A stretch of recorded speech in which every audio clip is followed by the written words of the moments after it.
Marking ப்ராக்டிஸ்னால் வேறு ஒன்றும் கிடையாது. எப்பயுமே ப்ராக்டிக்கலில், அதாவது செய்முறை தேர்வுன்னு ஒன்று நடக்கும். ப்ராக்டிக்கல் எக்ஸாம்னு சொல்லுவாங்க. அதில் என்ன சொல்லுவாங்க அப்படின்னு கேட்டிங்கன்னா, ஒரு சில மெட்டலை கொடுத்துட்டு அதுக்குரிய டயக்ராம் கொடுத்துருவாங்க. அந்த டயக்ராம் பிரகாரம் நம்ம என்ன செய்யணும்னா, ஜாபை மிஷினில் ஆப்ரேஷன் பண்ணி காட்டணும். அதைத்தான் ப்ராக்டிக்கல் எக்ஸாம்னு ஐடிஐலையும் சரி, டிப்ளமோ காலேஜுகள்லையும் சரி சொல்லுவாங்க. அதுக்கு என்ன கொடுப்பாங்க, ஃபஸ்ட்டு நம்மக்கிட்ட என்ன செய்வாங்கன்னா, ஒரு டயக்ராம் கொடுப்பாங்க. ஒரு டயக்ராம்னால் இந்த மாதிரி லே அவுட்டு கொடுப்பாங்க. சரியா? இந்த லே அவுட்டு இப்போ உதாரணத்துக்கு ஒரு ரவுண்டு ஜாப்போட லே அவுட்டு கொடுத்துருக்காங்க. இந்த மாதிரி கொஸ்டின் பேப்பர் லே அவுட்டு சேர்ந்து அந்த கொஸ்டின் பேப்பர் வந்திருக்கும். இந்த மாதிரி லே அவுட்டு கொடுத்துருவாங்க அளவுகளோட. இது இல்லாமல் அந்த ஜாபை எந்த மெட்டீரியலில் செய்யணும்னு சொல்லிட்டு அந்த ரா மெட்டீரியலை கையில் கொடுத்துருவாங்க. ஓகேவா? அப்போ இந்த மெட்டீரியலும் கொடுத்துருவாங்க, கொஸ்டின் பேப்பர் லே அவுட்டும் நம்ம கைக்கு வந்துடும். அதுக்கப்புறம் நம்ம என்ன செய்யணும் அப்படின்னா, அந்த மெட்டீரியலில் வரக்கூடிய லே அவுட்டுக்கு ஏற்ற மாதிரி ஃபஸ்ட்டு ப்ரீ மெஷினிங் பண்ணணும். ப்ரீ மெஷினிங்னால் வேறு ஒன்றும் கிடையாது. இந்த ஜாபை நம்ம என்ன ஆப்ரேஷன் கம்ப்ளீட் பண்ண போகிறோமோ அந்த ஆப்ரேஷனுக்கு ஏற்ற மாதிரி ஃபஸ்ட்டு ஜாபை ரஃப் மெஷினிங் அல்லது ஃபினிஷிங் சைஸுக்கு டர்னிங் பண்ணி வச்சிடணும். ரவுண்டு ஜாப்புனா ஓகேவா? ரவுண்டு பிளாக்னா டர்னிங் ஆப்ரேஷன் கம்ப்ளீட் பண்ணி வச்சுருக்கணும். அதே போல் ஸ்கொயர் ஜாப்புன்னு வச்சுக்கோங்க. இந்த மாதிரி சதுர ஜாப்புனா அதையும் ரஃப் மெஷினிங் அல்லது ப்ரீ மெஷினிங் சைஸுக்கு நம்ம என்ன செஞ்சிடணும்னா, மெஷினில் போட்டு மெஷினிங் பண்ணிடணும். ஏன்னா இது நம்மளுக்கு கொடுக்கும்போது எப்படி கொடுப்பாங்க அப்படின்னு கேட்டால், அங்கே பாருங்கள், இந்த மெட்டீரியலுக்கு வித்தியாசம் இருக்குது. இது ரஃப் மெஷினிங் பண்ணது, இது ரஃப் மெஷினிங் பண்ணாதது. அப்போ மெஷினிங் பண்ணாத மெட்டீரியலை ஃபஸ்ட்டு நம்ம மார்க்கிங் பண்ணணும்னா ரஃப் மெஷினிங் அல்லது ப்ரீ மெஷினிங்கிற ஆப்ரேஷனை கம்ப்ளீட் பண்ணணும். இப்போ இது மெட்டல் கொடுத்தது, இது ப்ரீ மெஷினிங் பண்ணது. ஓகேவா? இந்த மாதிரி மெஷினிங் பண்ணி அந்த ஜாப்பை ஃபஸ்ட்டு மார்க்கிங் பண்ணுறதுக்கு முன்னாடி எடுத்துக்கிறணும். ஓகே. அதுக்கப்புறம் நம்ம ரவுண்டு ஜாப் காட்டினோம்ல, அதுக்கு இந்த ஜாப்பு ரஃப் ஜாப்பு, இது ப்ரீ மெஷினிங் சைஸ் பண்ணது. இது அதில் வர ஆப்ரேஷனுக்கு மட்டும் சைஸை விட்டுட்டு மற்ற ஆப்ரேஷன்லாம் இதில் நம்ம என்ன செஞ்சுருக்கோம்னா கம்ப்ளீட் பண்ணியிருக்கோம். சரியா? இந்த மாதிரி ரெடி பண்ணிக்கிறணும். சரி, இதில் டர்னிங் ஜாப்பில் இதில் என்னென்னலாம் ஆப்ரேஷன் கம்ப்ளீட் பண்ணியிருக்காங்க அப்படின்னு பார்த்தீங்கன்னா, ஃபஸ்ட்டு ஓடி ப்ளைன் டர்னிங் பண்ணியிருக்காங்க, ஃபேஸிங் பண்ணியிருக்காங்க, அதுக்கப்புறம் இன்டர்னலில் ஒரு ட்ரில்லிங் பண்ணியிருக்காங்க, அதுக்கப்புறம் அதோட அவுட்டரில் 45 டிகிரிக்கு ஒரு சாம்பரிங் பண்ணியிருக்காங்க. சரியா? இந்த மாதிரி பர்டிகுலராக அதில் ட்ராயிங்கில் என்னென்ன ஆப்ரேஷனை கம்ப்ளீட் பண்ண சொல்லியிருக்காங்களோ அதெல்லாம் நம்ம ஃபஸ்ட்டு கம்ப்ளீட் பண்ணிடணும். எடுத்து வச்சுட்டு அதுக்கப்புறம் என்ன செய்யணும்னா, மார்க்கிங் ப்ராக்டிஸ்க்கு நம்ம தயாராகணும். சரி, மார்க்கிங் ப்ராக்டிஸ்க்கு நம்ம தயாராகணும் அப்படின்ற ப்ராசஸுக்கு வந்துட்டோம். மார்க்கிங் ப்ராக்டிஸ் பண்ணணும்னா, ஒரு ஜாப் எடுத்து நான் மார்க்கிங் பண்ண போகிறேன் அப்படின்னா, பேசிக்காக நம்மளுக்கு ஒரு சில அதுக்கு பயன்படக்கூடிய இன்ஸ்ட்ருமெண்ட்டை பற்றி தெரியணும், அக்சசரிஸை பற்றி தெரியணும். ஏன்னா இது மேலே இந்த ஹைட் கேஜை வச்சு நான் கோடு போட போகிறேன் அப்படின்னா, இந்த ஹைட் கேஜோட கீழ்ப்பகுதி, அதாவது இந்த பகுதி எப்படி செஞ்சுருப்பாங்க அப்படின்னு கேட்டிங்கன்னா, வலுவலுன்னு மெஷினிங் பண்ணி என்ன பண்ணியிருப்பாங்கன்னா ஃபினிஷிங் பண்ணி வச்சுருப்பாங்க மைக்ரான் அளவில். இது டேட்டா 180 டிகிரிக்கு பேரலாக க்ளீனாக இருக்கும். அப்போ இதுக்கு பேரலாக இந்த சர்ஃபேஸ் இருக்கணும்ல, அதுக்காக வேண்டி தான் என்ன செஞ்சுருக்காங்கன்னா, இந்த சர்ஃபேஸ் பிளேட்டை 180 டிகிரிக்கு ஃபுல்லாக machining, pre machining, finishing machining எல்லாமே பண்ணி ஹீட் ட்ரீட்மெண்ட் ப்ராசஸ் பண்ணி என்ன பண்ணியிருக்காங்க அப்படின்னா, மார்க்கிங் பண்ணுறதுக்கு ஏற்ற சர்ஃபேஸு டேட்டாமா ஆதார தானம் அல்லது ஆதார பரப்புன்னு சொல்லுவாங்க. அந்த மாதிரி இந்த சர்ஃபேஸ் பிளேட்டை ரெடி பண்ணி வச்சுருக்காங்க ஆல்ரெடி ஸ்டாண்டர்டாக. அது மேலே தான் நம்ம எதை யூஸ் பண்ணுவோம் அப்படின்னு கேட்டிங்கன்னா, இந்த வெர்னியர் ஹைட் கேஜ். ஆக்சுவலாக இந்த வெர்னியர் ஹைட் கேஜ் நம்மக்கிட்ட இருக்கிறது என்ன மாடல் அப்படின்னு கேட்டிங்கன்னா, இது டிஜிட்டல் வெர்னியர் ஹைட் கேஜுன்னு பேர் இதுக்கு. இது ஏன் டிஜிட்டல் வெர்னியர் ஹைட் கேஜுன்னு சொல்கிறோம் அப்படின்னு கேட்டிங்கன்னா, இதில் ரீடிங்கை நேரடியாக பார்க்க முடியும். டிஸ்பிளேயில் நம்ம ஸ்டாப் வாட்ச் இருக்கும்ல, அது மாதிரி என்ன செய்யலாம், அனலாக் டைப்பில் இதோட ரீடிங்கை நேரடியாக நம்ம பார்க்க முடியும்.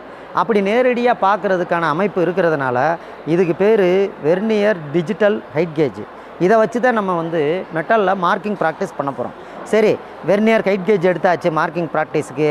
ஏற்கனவே கொஸ்டின் பேப்பர் லே அவுட்டு கொடுத்துருப்பாங்கன்னு சொல்லியிருக்கேன். இது இல்லாமல் வெர்னியர் ஹைட் கேஜ் எடுத்தாச்சு. அதுக்கு கூடயே என்னென்ன வேணும் அப்படின்னு கேட்டிங்கன்னா, இந்த சர்ஃபேஸ் பிளேட் மேலே யூஸ் பண்ணுறதுக்கு இந்த ஆங்கிள் பிளேட் அப்படின்ற ஒரு சப்போர்ட்டு ஒரு சப்போர்ட்டிவ் அக்சசரிஸ் தான் நம்மளுக்கு யூஸ் ஆகுது. இந்த ஆங்கிள் பிளேட்டையும் வச்சாச்சு. அது கூட நம்ம ரவுண்டு ஜாப்பை இப்படி ரவுண்டு ஜாப்பில் சென்டர் மார்க்கிங் பண்ணணும் அப்படின்றதுக்காண்டி நம்மளுக்கு இந்த ரவுண்டு ஜாப்பு இப்படி ஆடாமல் அசையாமல் நிற்கிறதுக்காண்டி என்ன எடுத்திருக்கோம் அப்படின்னா, சப்போர்ட் பண்ணுறதுக்கு வி பிளாக் எடுத்திருக்கோம். ரவுண்டு ஜாப்பை மார்க் பண்ணோம் அப்படின்னா கண்டிப்பாக ஆங்கிள் பிளேட்டோடு நம்ம என்னவும் தேர்ந்தெடுத்துக்கிறணும் அப்படின்னு கேட்டிங்கன்னா வி பிளாக்கையும் தேர்ந்தெடுத்துக்கிறணும். அதை தேர்ந்தெடுத்தாச்சு. அதே போல் இங்கிட்டு பார்த்தீங்கன்னா ஒரு ஸ்கொயர் ஜாப் சொன்னேன். ஸ்கொயர் ஜாப் இருக்குது. அதுலேயும் ஸ்கொயர் ஜாப்லேயும் எப்படி மார்க்கிங் பண்ணுறதுன்றதையும் இதுக்கு அடுத்து பார்க்க போகிறோம். இப்போ பார்த்தீங்கன்னா ஃபஸ்ட்டு ரவுண்டு ஜாப்புக்கு வருவோம். அதே போல் இந்த ஆங்கிள் பிளேட் எடுக்கணும், வி பிளாக் எடுக்கணும்னு சொல்லிட்டேன். இது கூட மார்க்கிங் பண்ணியெல்லாம் முடிச்சாச்சு. அடுத்து அந்த ஜாப்பில் என்ன வேலை இருக்குதுன்னு கேட்டிங்கன்னா பஞ்சிங் வேலை பண்ணணும். பஞ்சிங்னா என்னென்னு கேட்டிங்கன்னா இதான் பாருங்கள். இதில் க்ளோஸ்அப்பில் பார்த்தா நல்லா தெரியும். நம்ம மார்க்கிங் பண்ண லைன் மேலேயே என்ன செஞ்சுருக்கோம்னா ஒரு டாட் பஞ்சை வச்சு ஒரு 3 mm இடைவெளியில் டாட்டாக பஞ்ச் பண்ணியிருக்கோம். சரியா? நம்ம எடுக்க வேண்டிய சர்ஃபேஸை வந்து கரெக்டாக மார்க்கிங் பண்ண லைனுக்கு மேலேயே பஞ்சிங் பண்ணியிருக்கோம். இப்படி பஞ்சிங் பண்ணி அந்த லே அவுட்டை அலையாமல் நம்ம என்ன செய்யணும்னா பார்த்துக்கிறணும். இதுக்கு பேர் தான் பஞ்சிங் ஆப்ரேஷன்னு பேர். சரியா? இது பண்ணி முடிச்சு இப்படி பண்ணணும். அதுக்காக வேண்டி தான் இந்த மார்க்கிங் டூல்ஸில் இத்தனை தேவைப்படுது. சரி, மார்க்கிங் அண்ட் பஞ்சிங்க்கு நம்ம எது யூஸ் பண்ணுறோம் அப்படின்னு கேட்டிங்கன்னா மார்க்கிங்க்கு வெர்னியர் ஹைட் கேஜை யூஸ் பண்ணுறோம். பஞ்சிங்க்கு இந்த மாதிரி ஹேமரு பஞ்சை யூஸ் பண்ணுறோம். ஹேமரையும் பஞ்சை யூஸ் பண்ணி தான் என்ன செய்கிறோம்னா அந்த சின்ன சின்ன டாட்டை வந்து பஞ்ச் பண்ணுறோம். ஓகேவா? அது தெரியணும். அதுக்கப்புறம் அதில் இருக்கிற கோடுகள் ஏதாச்சும் நம்ம வரையணும் அப்படின்னா இந்த மாதிரி ஸ்க்ரைபிங் பிளாக் வேணும். கோடு போடுறதுக்கு பயன்படக்கூடிய அந்த கம்பிக்கு பேர் ஸ்க்ரைபிங் பிளாக்கு. இதில் பாயிண்ட்டாக என்ன செய்யலாம் அப்படின்னா விடுபட்ட கோடுகளை பூரா நம்ம மார்க்கிங் பண்ணிக்கலாம். அதுக்காக வேண்டி அதே போல் அந்த ஜாப்பில் மார்க் பண்ண போகிறோம். மார்க் பண்ணணும்னா ஆக்சுவலாக வந்து பெருசியன் ப்ளூ அப்படின்ற மார்க்கிங் மீடியா பயன்படுத்தணும். அது நம்மக்கிட்ட இல்லாத பட்சத்தில் என்ன பயன்படுத்தலாம் அப்படின்னா சாக் பீஸ் பவுடர் இருக்குல்ல, அதை கூட என்ன செய்யலாம் அப்படின்னா சாக் பவுடரை மீடியாவாக பயன்படுத்தலாம், மார்க்கிங் மீடியாவாக பயன்படுத்தலாம். இப்போதைக்கு நான் சாக் பீஸை மார்க்கிங் மீடியாவாக பயன்படுத்தியிருக்கேன். இது இல்லாமல் இங்கே ட்ரை ஸ்கொயர் ஒன்று வச்சுருக்கேன். இது எதுக்கு யூஸ் ஆகுதுன்னா ஒரு ரவுண்டு ஜாப்பை வந்து நம்ம சென்டர் மார்க்கிங் பண்ணுறோம் அப்படின்னா ஹரிஜாண்டல் கோடு ஒன்று எப்பயுமே போட்டுருவோம். அந்த அந்த போட்ட ஹரிஜாண்டல் கோடை வெர்டிக்கல் கோடாக செட் பண்ண பிறகு தான் அடுத்து அதுக்கு குறுக்க வர இன்னொரு ஹரிஜாண்டல் கோடை போட முடியும். அதுக்கு சப்போர்ட் பண்ணுறதுக்கு தான் நான் என்ன எடுத்திருக்கேன் அப்படின்னா இந்த 90 டிகிரி பெர்பெண்டிகுலராக இருக்கா அந்த லைனுன்றதை செக் பண்ணி வைக்கிறதுக்காண்டி நான் அந்த ட்ரை ஸ்கொயர் எடுத்திருக்கேன். ஆக்சுவலாக ஒரு மார்க்கிங் ப்ராக்டிஸுக்கு இதுவே போதுமான அக்சசரிஸு. அப்போ வெர்னியர் ஹைட் கேஜ் வேணும். அது கூட சப்போர்ட் ஆடாமல் இந்த மார்க்கிங் பீஸ் ஆடாமல் இருக்கணும்னா அதுக்கு சப்போர்ட் பண்ணுறதுக்கு ஆங்கிள் பிளேட் வேணும். ரவுண்டு ஜாப்பாக இருந்தால் வி பிளாக் வேணும். இப்படி ஆடாமல் அசையாமல் அந்த ஜாப் மேலே வைக்கிறதுக்கு நம்மளுக்கு ஒரு வி பிளாக் வேணும். இது இல்லாமல் இப்படி ஸ்கொயர் ஜாப்பில் நம்ம மார்க்கிங் பண்ண போகிறோம் அப்படின்னா அதை சப்போர்ட் பண்ணி பிடிக்கிறதுக்கு ஆடாமல் அசையாமல் இருக்கிறதுக்கு தான் இங்கனக்குள்ளே நம்ம என்ன யூஸ் பண்ணுறோன்னா இந்த ஆங்கிள் பிளேட்டை கிரிட்டுக்காண்டி யூஸ் பண்ணுறோம். கிரிட்டுனா ஸ்ட்ராங்காக சப்போர்ட் பண்ணி பிடிக்கக்கூடிய அந்த சப்போர்ட்டிவ் ஆப்ரேஷனை தான் நம்ம கிரிட்டுன்னு சொல்கிறோம். ஓகேவா? இப்போ மார்க்கிங்க்கு போவோம். இப்போ ஃபஸ்ட்டு வந்து நான் இந்த ரவுண்டு ஜாப்பில் சென்டர் மார்க்கிங் பண்ணணும்னு நான் நினைக்கிறேன். அப்போ சென்டர் மார்க்கிங் பண்ணணும்னா ஹைட் கேஜில் ஃபஸ்ட்டு என்ன செய்யணும் அப்படின்னு பார்த்தீங்கன்னா ஃபஸ்ட்டு இந்த ஜாப்போட டயாமீட்டர் விட்டத்தை எடுக்கணும். இப்போ நான் விட்டத்தை சப்போர்ட் பண்ணி இந்த ஜாப்பை இப்படி பிடிச்சிக்கிட்டு என்ன பண்ணுறேன்னா இந்த ஹைட் கேஜை ஃபஸ்ட்டு 0 செட்டிங் பண்ணுறேன். 0 செட்டிங்னா வேறு ஒன்றும் கிடையாது. இந்த ஹைட் கேஜோட இந்த ஸ்க்ரைபிங் பிளாக் இருக்குல்ல, இதை வந்து இப்படி சர்ஃபேஸ் பிளேட்டோட மட்டத்துக்கு இப்படி மட்டமாக செட் பண்ணி வச்சோம்னா இதில் எரர் காட்டும், பிழை, பாசிட்டிவ் அல்லது நெகட்டிவ் எரர் காட்டும்.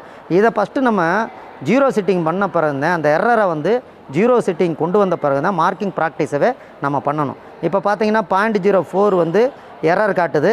இதுக்கு 0 செட்டிங்க்கு ஒரு ஆப்ஷன் கொடுத்துருக்காங்க. அந்த 0 செட்டிங் பட்டன் நான் அமைக்கிட்டேன்னா என்ன நடக்குது அப்படின்னு பார்த்தீங்கன்னா 0 செட்டிங் ஆயிடுச்சு. இப்போ நான் என்ன செய்கிறேன்னா ஹைட் கேஜை மேல் நோக்கி நகர்த்துறேன். இந்த அட்ஜஸ்ட்மெண்ட் வீலை பயன்படுத்தி நான் என்ன செய்கிறேன் அப்படின்னா மேல் நோக்கி நகர்த்துறேன். இப்போ இந்த ரவுண்டு ஜாப் நம்ம கையில் இருக்குது. இதோட சென்டர் டயாமீட்டரோட டச் பண்ணுற மாதிரி இந்த ஸ்க்ரைபிங் பிளாக்கை வெர்னியர் ஹைட் கேஜோட ஸ்க்ரைபிங் பிளாக்கை இதில் வைக்கிறேன் நான். ஓகேவா? இதில் போய் டச் பண்ணுறேன். எனக்கு எவ்வளோ கிடைக்குதுன்னா 55.28 mm டயாமீட்டர் கிடைக்குது. ஆல்ரெடி வந்து இப்போ எரரு எல்லாம் சேர்த்தோம்னா எவ்வளோ கிடைக்குது அப்படின்னு கேட்டிங்கன்னா 55.32 கிடைக்குது. ஆல்ரெடி நான் வந்து இதை இந்த நோட்டில் என்ன செஞ்சுருக்கேன், மார்க் பண்ணி வச்சுருக்கேன். இதோட ஜாப்போட டயாமீட்டர் 55.32, ஹாஃப் டயாமீட்டர் வந்து 2ஆல் வகுத்து 27.66 mm எடுத்து வச்சுருக்கேன். அப்போ இந்த ஜாப்போட டயாமீட்டரை ஃபஸ்ட்டு மெஷர் பண்ணிட்டோம். அதுக்கடுத்து என்ன செய்யணும் அப்படின்னா இந்த டயாமீட்டரை 2ஆல் வகுத்து அரை வட்டத்தை ஃபஸ்ட்டு வந்து அந்த கொஸ்டின் பேப்பரில் நோட் பண்ணி வச்சுக்கிறணும். அதுக்கப்புறம் இந்த ஜாப்பை வந்து இந்த மாதிரி வி பிளாக்கில் வச்சு ஆங்கிள் பிளேட்டில் சப்போர்ட் பண்ணிடணும்.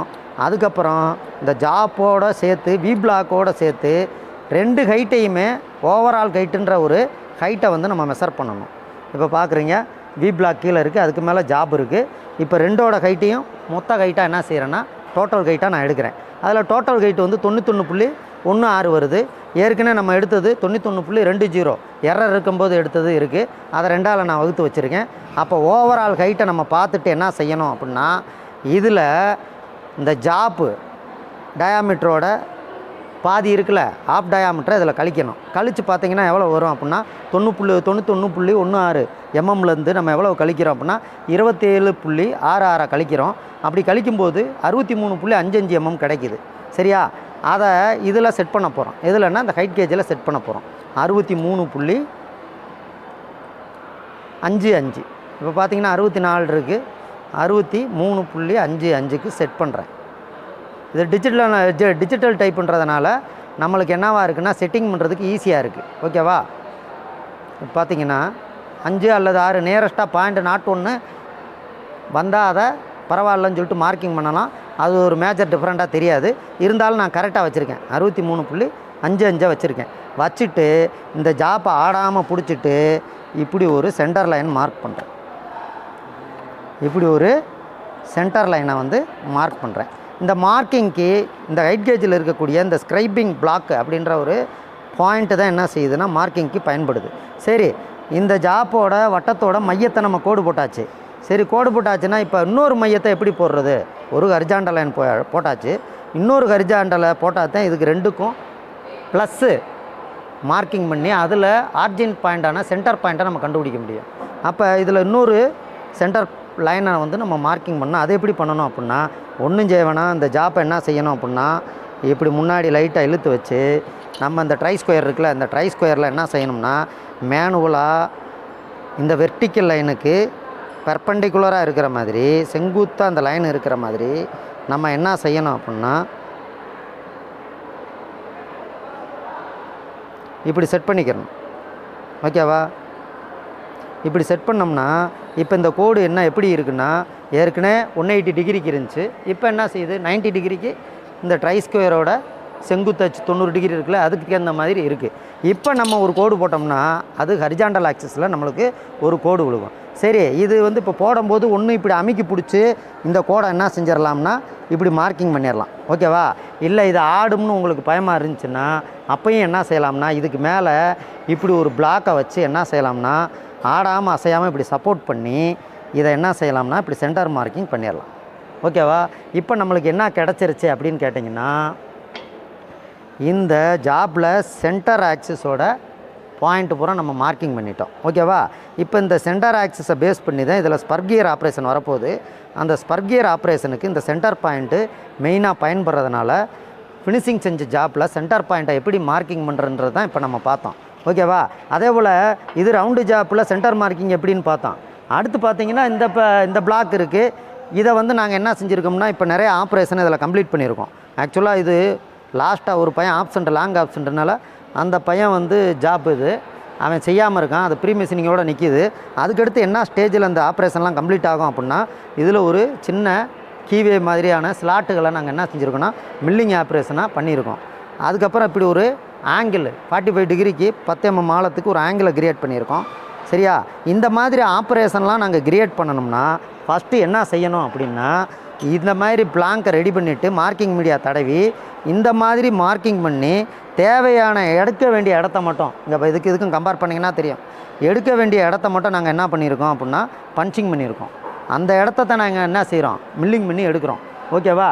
இந்த மாதிரி எடுக்க வேண்டிய இடத்த போகிறோம் என்ன செய்யணும் அப்படின்னா டாட் பஞ்சை வச்சு கேமரா பயன்படுத்தி பஞ்சிங் பண்ணணும். பஞ்சிங் பண்ண பிறகு நம்ம நேரடியாக மில்லிங் மிஷினில் போய் மாட்டினோம்னா நம்ம அளவு மாறாமல் என்ன செய்யலாம்னா அந்த மில்லிங் ஆப்ரேஷனை கம்ப்ளீட் பண்ணலாம். சரி, இப்போ இந்த ஸ்கொயர் ஜாப்பில் எப்படி மார்க்கிங் பண்ணுறது அப்படின்னு பார்த்தீங்கன்னா இது அதே தான் வெர்னியர் ஹைட் கேஜை தான் நம்ம யூஸ் பண்ண போகிறோம். அதே போல் கீழே இறக்கி சர்ஃபேஸு டேட்டாமில் வச்சு நம்ம என்ன செய்யணும் இந்த சர்ஃபேஸ் பிளேட்டோட டேட்டாம் சர்ஃபேஸோட இந்த ஸ்க்ரைபிங் பிளாக்கை அப்படியே ஒட்ட வச்சு என்ன செய்யணும் அப்படின்னா ஒட்ட வச்சுட்டு ஸ்க்ரைபிங் பிளாக்கை இப்படி சர்ஃபேஸ் பிளேட்டோட மேல் பரப்பில் இருக்கிற மாதிரி வச்சுட்டு அதை ஃபஸ்ட்டு 0 செட்டிங் பண்ணிடணும். அதுக்கப்புறம் என்ன செய்யணும் இந்த ரொட்டேட்டிங் ஹேண்டில் மூலமாக இந்த ஸ்க்ரைபிங் பிளாக்கை மேல் நோக்கி நகர்த்தணும். ஜாப்போட ஹைட்டுக்கு ஏற்ற மாதிரி நகர்த்தணும். நகர்த்திட்டு இந்த ஜாப்போட மொத்த ஹைட்டை ஃபஸ்ட்டு பார்க்கணும். இதில் நான் 10 எம்எம்முக்கு சென்ட்ருலேருந்து ஒரு 10 எம்எம்க்கு அல்லது ஒரு 10 எம்எம் உயரத்தில் ஒரு எல் மாதிரி ஒரு ஸ்டெப்பு பிளாக் மில்லிங் பண்ண போகிறேன் அப்படின்னா ஒரு 10 எம்எம்க்கு நான் கோடு போடணும் அல்லது 20 எம்எம் கோடு போடணும் அப்படின்னு நான் முடிவு பண்ணேன்னா ஃபஸ்ட்டு இதை ஓவரால் ஹைட்டை நான் ஃபஸ்ட்டு எடுத்துக்கிறணும். அதை எப்படி எடுக்கணும்னா ஏற்கனவே சொல்லியிருக்கேன். ரவுண்டு ஜாப்பை எப்படி எடுத்தோமோ அதேமாதிரி இந்த ஜாப்பு மேலே ஓவரால் அப்படி டச் பண்ணோம்னா மையப்பகுதியில் டச் பண்ணோம்னா நம்மளுக்கு என்ன கிடைக்கும் அப்படின்னா ரீடிங் கிடைக்கும். 56.28 இருக்குது. இதுலேருந்து 10 எம்எம்மை வந்து நம்ம மைனஸ் பண்ணோம்னா 10 எம்எம் சர்ஃபேஸை நம்ம என்ன செய்யலாம்னா மார்க்கிங் பண்ணலாம். இப்போ 10 எம்எம் நான் குறைக்கணும்னு நினைக்கிறேன். இதில் அப்படியே 10 எம்எம் குறைச்சிக்கிட்டே வரேன். 56 இருந்துச்சு, 46.28 வைக்கிறேன்னு வச்சுக்கோங்க. இப்போ 46.56 இருந்ததை 46.28 இருந்துச்சு. ஆக்சுவலாக 56.28 இருந்துச்சு. இப்போ 46.28 வைக்கிறேன். ஓகேவா? பாருங்கள் 46.28 வச்சுருக்கேன். 28 அல்லது 27 0.01 மைக்ரான் அளவுன்றதுனால அது ஒரு பெரிய வித்தியாசமாக தெரியாது. அதனால் இப்போ பாருங்கள், இதை வந்து இப்போ ஆங்கிள் பிளேட்டோட சப்போர்ட் பண்ணிட்டு இந்த வி பிளாக்கை கூட எடுத்துடலாம். இப்படி எடுத்துகிட்டு இதிலே ஜாப் மேலேயே டச் பண்ணி இந்த ஆங்கிள் பிளேட்டையும் இதையும் சப்போர்ட் பண்ணிக்கிட்டு இப்படி கோடு போட்டுடலாம். கோடு போட்டால் இதில் என்ன செய்யுது? ஹரிஜாண்டல் லைனு மார்க்கிங் ஆகுது. இந்த மாதிரி நம்மளுக்கு தேவையான அளவுகளை பூரா என்ன செய்யலாம் அப்படின்னா இந்த வெர்னியர் ஹைட் கேஜில் நீள அகல உயரம் சரியா, அந்த அளவுகளை பூரா ஈஸியாக என்ன செய்யலாம்னா மார்க்கிங் பண்ணலாம். இது ஆக்சுவலாக வெர்னியர் டிஜிட்டல் ஹைட் கேஜ் இதுக்கு பேர். இதுக்கு ஒரு பேஸுன்னு ஒன்று ஒரு பாகம் இருக்கும். செங்குத்தாக இருக்கிறதுக்கு பேர் பீம் அல்லது மெயின் ஸ்கேல்னு சொல்லுவாங்க. இதில் ரீடிங் யூனிட் ஒன்று இருக்குது. இதில் பார்த்தீங்கன்னா ஆன் ஆஃப் பட்டன் இருக்கும், எம்எம் வேணுமா இன்ச்சு வேணுமன்ற அந்த செட்டிங் இருக்கும், 0 செட்டிங் ஆப்ஷன் இருக்கும். பாசிட்டிவ் நெகட்டிவ் எரர் வந்துச்சுன்னா அதை சரி பண்ணுறதுக்கான ஆப்ஷனும் இதில் கொடுத்துருப்பாங்க. இது ஆக்சுவலாக ஒரு சின்ன பேட்டரியில் தான் என்ன செய்யுதுன்னா வாட்ச் பேட்டரியில் இயங்குது. இது அட்வான்ஸாக இப்போ டிஜிட்டல் டைப்பு ஐடிஐயில் பயன்படுத்திக்கிட்டு இருக்கோம் நம்ம ஸ்டூடெண்ட்டுக்கு ஃபுல்லாக. அதை தான் இப்போ உங்களுக்கு காட்டுறேன். இதில் உங்களுக்கு தெரிஞ்சது தான் மார்க்கிங் பண்ணுறதுக்கு ஸ்க்ரைபிங் பிளாக்கு, இதை லாக் பண்ணுறதுக்கு லாக்கிங் நட்டு ஒரு செட்டு இருக்குது. இது இல்லாமல் இந்த டிஜிட்டல் ரீடிங் இருக்குல்ல, இது வந்து நகராமல் இருக்கிறதுக்கு இந்த லாக்கிங் ஸ்க்ரூ ஒன்று கொடுத்துருக்காங்க. அதே போல் இந்த டிஜிட்டல் ஸ்கேல் வந்து நகர்றதுக்கு என்ன கொடுத்துருக்காங்க அப்படின்னு கேட்டிங்கன்னா இந்த ரொட்டேட்டிங் ஹேண்டில் கொடுத்துருக்காங்க. இந்த மாதிரி ஆப்ஷனெல்லாம் எதில் கொடுத்துருப்பாங்க அப்படின்னா இந்த ஹைட் கேஜில் இருக்கும். நம்ம இதில் எந்த தவறுமே இல்லாமல் என்ன செய்யலாம் அப்படின்னு கேட்டிங்கன்னா 0.02 mm நுணுக்கமாக இந்த மார்க்கிங் ப்ராசஸை பண்ணி அப்படியே கொண்டு போய் மில்லிங் மிஷின் லேத்தில் ஓட்டினோம்னா அதே அக்யூரேசியில் என்ன செய்யலாம்னா மில்லிங் ஆப்ரேஷனவோ லேத்தில் கொடுக்கக்கூடிய அந்த டர்னிங், ஃபேஸிங்கு, ட்ரில்லிங்கு, போரிங்கு இந்த மாதிரி ஆப்ரேஷனவோ கம்ப்ளீட் பண்ணலாம். இப்போ பார்த்தீங்கன்னா இப்போ இந்த மாதிரி மார்க்கிங் பண்ண ஜாப்புகளை தான் அடுத்த ஆப்ரேஷனை இப்படி கம்ப்ளீட் பண்ணுறோம். அப்போ இதில் பார்த்தீங்கன்னா எத்தனை ஆப்ரேஷன் இருக்குதுன்னு பார்த்தீங்கன்னா ஆங்கிள் சர்ஃபேஸ் எடுத்திருக்காங்க, வி சர்ஃபேஸ் எடுத்திருக்காங்க, அதுக்கப்புறம் பார்த்தீங்கன்னா அங்கே வருங்க டவுடைல் போர்ஷன் எடுத்திருக்காங்க, அதுக்கடுத்து ரேக் மில்லிங் எடுத்திருக்காங்க. எல்லாமே ப்ரீ மெஷினிங் பண்ணி இந்த மாதிரி சைஸு ஜாப் கிடச்ச பிறகு அதில் நம்ம என்ன செய்கிறோம், இந்த மார்க்கிங் பஞ்சிங் தெரியுது பாருங்கள், மார்க்கிங் தெரியுதா, மார்க்கிங் பண்ணி பஞ்சிங் பண்ண பிறகு தான் நம்ம என்ன செய்கிறோம் அப்படின்னா மில்லிங் ப்ராசஸுக்கே அல்லது டர்னிங் ப்ராசஸுக்கே லேத்துக்கு கொண்டு போகிறோம். அப்படி செய்யும் பொழுது அந்த ஜாப் எப்படி இருக்கும் அப்படின்னு கேட்டிங்கன்னா 100% மைக்ரான் லெவலில் அளவுகள் பூரா கரெக்டாக இருக்கும். ஓகேவா? அப்போ ஒரு ஜாப்பை வந்து மார்க்கிங் பண்ணுறதுக்கு முன்னாடி நம்மளுக்கு என்ன தெரியணும், அதை எப்படி மார்க்கிங் பண்ணணும், அதுக்கு என்னென்ன ஹேண்ட் டூல்ஸ் எல்லாம் பேசிக்காக பயன்படுத்தணும்னு தெரியணும். முக்கியமாக இந்த லே அவுட் இருக்கணும். உனக்கு கொடுத்துருக்கிற லே அவுட் பிரகாரம் தான் நீ மார்க்கிங் அண்ட் பஞ்சிங்கவே செய்யணும். அது கொஸ்டின் பேப்பராக கொடுத்துருப்பாங்க அல்லது ஐடிஐ டிப்ளமோ காலேஜ்லாம் லாக் சீட்டுன்னு ஒன்று கொடுத்துருப்பாங்க. அதில் அந்த ஜாப்பில் என்ன மாதிரி அந்த ஜாப்பு வரணும் அப்படின்ற வரைபடம் இருக்கும், அளவுகள் இருக்கும், சிம்பிள்ஸாகவும் கொடுத்துருப்பாங்க. அதை பேஸ் பண்ணி தான் நம்ம என்ன செய்யணும்னா இந்த சர்ஃபேஸ் பேட்டுமில் இந்த மார்க்கிங் டூல்ஸ் அப்புறம் வச்சு நம்ம என்ன செய்யணும் அப்படின்னா கிளியராக மார்க்கிங் ப்ராக்டிஸை பழகிக்கிறணும். இதில் மார்க்கிங் ப்ராக்டிஸ் பண்ணி பஞ்சிங்கெல்லாம் பண்ண பிறகு தான் இந்த ஜாப்பவே நம்ம எங்கே கொண்டு போகிறோம் அப்படின்னு கேட்டிங்கன்னா மில்லிங் மிஷினுக்கோ லேத்துக்கோ கொண்டு போகிறோம். அப்போ தான் அந்த ஜாப் அக்யூரேசியாக நம்மளுக்கு கிடைக்கிது. ஓகேவா? வீடியோவை பார்த்த அனைத்து மாணவர்களுக்கும் நன்றி.